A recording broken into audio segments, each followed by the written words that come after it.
Birodarlar, erini, farzandlarini xizmatida qoyim bo'lgan ayol, muslima ayol jannatga kiradi.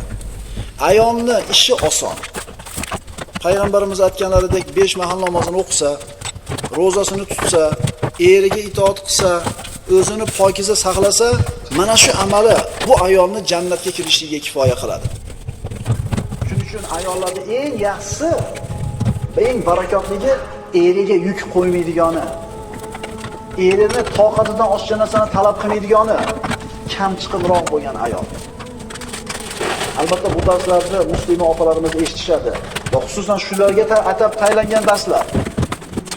Ayol kishi erni yarmi, oilani ustuni, agar erkak kishining yarmi bo'lgan ayol dindor bo'lsa, hayotiga rozi bo'lsa, qanoatlansa, er taqvoda yurish oson bo'ladi.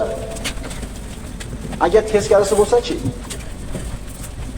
Bunaqa taqvodor ayol birodarlar erini gunoh masiyatga buyurmaydi.